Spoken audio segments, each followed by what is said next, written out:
Welcome back. We are talking to Gladys Mugambi, who's from the Division of Nutrition in the Ministry of Public Health and Sanitation. And we're talking about food fortification. So Gladys, before we took the break, we've been talking about fortification of what I'd call our staple foods, to add nutrients to them. And the next thing I would want to ask is, what's the process that, say, the manufacturer of a certain brand of maize flour, how do they get these micronutrients that are being used to fortify? In what form do these micronutrients come? Where do they come from? Who manufactures them? Okay, these micronutrients come from different parts of the world, where we have companies that have specialized in manufacturing of vitamins and minerals. What happens is, once an industry is ready, they're ready to start fortification, they make an order. Because to you as the ministry? No, direct to the manufacturer. The manufacturer of the premix. Right. And the manufacturer knows that it's coming to Kenya, so they use the Kenya standard. That is the amount of iron, the amount of vitamin A, the amount of zinc. I see. That will go into that flour. They make sure it's the right as per the standard. So they import, and most of them have agents in Kenya. Some of them have warehouses in Kenya. So they then distribute to the manufacturers directly. The ministry is not involved, because it's not something that the ministry, it's not our core mandate. It's business. So they do the ordering themselves, and they import through their own systems, and then they start using it. So how then do you ascertain that they've actually done all that? Okay, currently through this program that I said we are funded by Global Alliance for Improved Nutrition, we have a form they fill for us. We know how much they produce. So the amount of premix they purchase should be equivalent to the production figures, and they do that every month, and they share with us, so we are able to know that they've actually done it. And once they start fortifying, we pick samples of that flour from the market, random. No, at the moment, before you let it go to the market, it's done by KEBS. Oh, I see. I think that one is done once a year. After that, the ministry now monitors the market level. We make sure that we just pick samples, we test to see whether the nutrients are there. Okay. Then that one we do it twice a year, and we're saying it's something that we can be able to do. All right. And another concern, I think, for everyone is the issue of cost. Because as much as we need these micronutrients that you have found, there are certain deficiencies among Kenyans. These are products that we would want to keep their prices as low as possible, like flour. So if we're going to fortify flour, isn't there going to be a cost implication that goes to the buyer, who does not need any more price hikes on their staple food? Okay, through the discussions we've had with the stakeholders, we don't expect increase in price because of fortification. Because majority of the companies are saying it can be part of their corporate social responsibility. And even if the price goes up, it's minimal. Maybe the highest maybe is a kilo, 1 shilling per kilo. And that may occur at the beginning because there are other costs of putting in, like procuring the equipment and other things to be put in place. Packaging, perhaps, so actually the cost is minimal. But compared to the problems that we can get due to the deficiencies and the cost of managing them, we can actually not compare. If there's vitamin A deficiency and a child is going blind, what can you really compare with a shilling? Or even if it's 100 shillings per year on that. So we really could like Kenyans to know that the cost should not worry them. They should look at the benefit. Otherwise it's not costly. It's something that we can manage. That you can manage, that the consumer won't have to feel as such. Yeah. All right. And then there's the other aspect, of course, which is on your end. What has this entire campaign, this entire process, cost the ministry to get this research done and find what micronutrients are needed, have it brought in, that whole process? Okay, from the kind of support, technical support, the trainings, the equipment, up to creation of awareness, it has gone up to around 70 million so far. But this is something we might go up to around 150 million Kenya shillings. But it will be done once. All right. We may repeat creation of awareness if we notice that people are not yet, depending on how people respond. But most of the money from the ministry has gone to communication. Equipment, the cost has been met halfway by the industry. But as we move on, there are other companies that we need to keep supporting. We don't expect to go beyond the 150 million that I talked about. But it will also depend on what type of equipment they are purchasing. Yeah. So most of them are one-time expenses. Yeah, but it can also go further. We've not done a study to know how much they put in at the industry level, even on human resource. Yeah. There are also other things. Change of they are going to change their packets and insert the logo. Yes. It may have some cost implication. Yeah. So that is roughly the cost of starting the project. Okay. Yeah. All right. So far, the cost so far. Okay. And there's the other aspect that we have asked about. We have always heard of food fortification, food enrichment. Yeah. What's the difference? Okay. They are similar. Yeah. But we have chosen fortification because, the word fortification came from the military.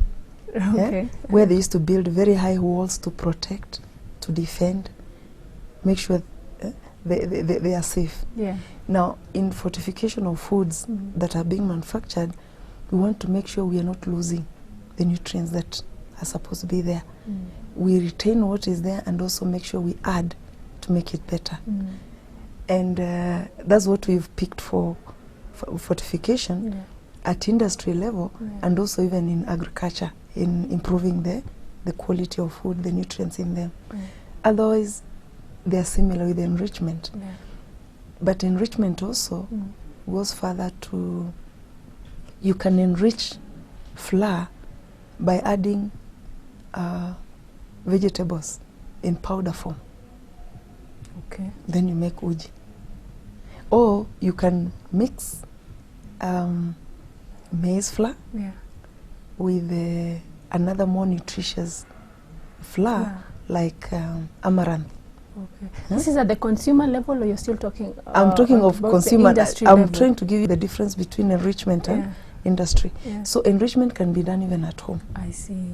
Okay. So fortification is done at the industry level, and also we are using the same fortification, biofortification, at the farm level. So they are similar, but we have to pick one, which we felt was more focusing on what we are talking about. Yeah. All right. That's very encouraging for us all. So what are you seeing as being the future? You have managed to fortify those 3 foods. Are there other foods that you feel could be fortified in the near future that require to be fortified? Are there, on the same thread, are there still some nutrients that you feel are still problematic that would require to be added to foods? Actually, why it has even taken us long, we needed to make sure that we have all the nutrients so that captured all of them. We've captured all of them so far. But research might come up with other micronutrients of importance. So far, we've covered all of them. And the foods we've picked are the best because they reach every household. Flour may not reach every household, but at some point, even in the rural areas where they consume the natural flour, which is okay actually, that's what we promote, the natural flour. Then if they are purchasing it, then they should get it when it's wholesome. We don't expect to expand to other products, though there is an interest from companies that process milk. Ah, okay. And from their side, which we also come to learn, is that even processing of milk reduces the nutrients that are in it. So we may have to come up with a standard to ensure that they return or they lose after out of milk manufacturing. And what would they be interested in adding to milk? The vitamin A, Okay. D, because D and calcium go together in the development of strong bones. Yeah. So it may be good to put D in it. But that's something we can discuss and see which other nutrient can be put in. Yeah. All right. It's interesting. Then you talked of the like every community will be involved, but there, in I guess every part of the country, there are certain myths, misconceptions that go with, addition of these artificial elements. In this case, it's artificial micronutrients. Like there are people who will tell you anything manufactured, well, I don't know, I don't want it. So since they're adding these strange manufactured things, let me keep away altogether. How would you respond to such ideas? Actually, what will assure Kenyans is that those foods are safe. The micronutrients, the minerals and vitamins are manufactured in a way that you're not having any contaminants in them. Our fear might be on whether they are chemicals. Yeah, and what sort of chemicals? And what type of chemicals they are. They don't have any harmful chemicals or substances. That is tested, they are tested, and we are very sure they are okay.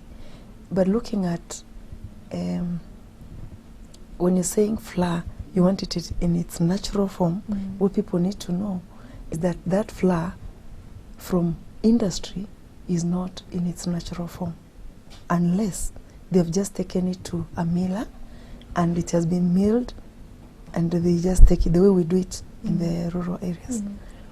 Even in towns, it can be done. But unless you're that's what you're doing every day, the other ones are not in their natural form. They have been, the nutrients have been removed. And that's what we are addressing. If we leave it the way it is, then we'll be having problems of obesity and other problems that are affecting our health. Okay. And lastly, as we close, you talked of fortification at a level earlier than the industry level. Yeah. What's going on with what do you do and how do you do fortification before you get to the point of maize flour? Come again. You talked of fortification at farming level. Oh, okay. At the farm, what you call you're also doing that, yes. Biofortification. Yeah. Biofortification is where you're making a plant to become better in nutrients than it was before. An example is the orange fresh potato, which you've seen maybe in the market, which never used to be there. The very yellow. When it has orange, that color in it, it has vitamin A. The sweet potato. Yes, the sweet potato. So our agriculture research experts have come up with a way of making sure that plant is more nutritious than it is in its natural form. Yeah. So it's fortified as a seed. Yes. Yeah. All right. So that's what we have in Kenya. Rwanda is doing it with beans. They're adding iron. And so we could pick a leaf from that. Yeah, we can pick a leaf from that. Yeah. That's the other type of fortification. Yeah. which you're also exploring. Mm-hmm. All right, Yeah. all right. Thank you very much. I think that's one of the things we'll talk about next. Okay. Thank you very much for coming in. Thank you. Viewers, thank you very much for joining us. I have been your host, Marianne Mbogo. Do join us next time.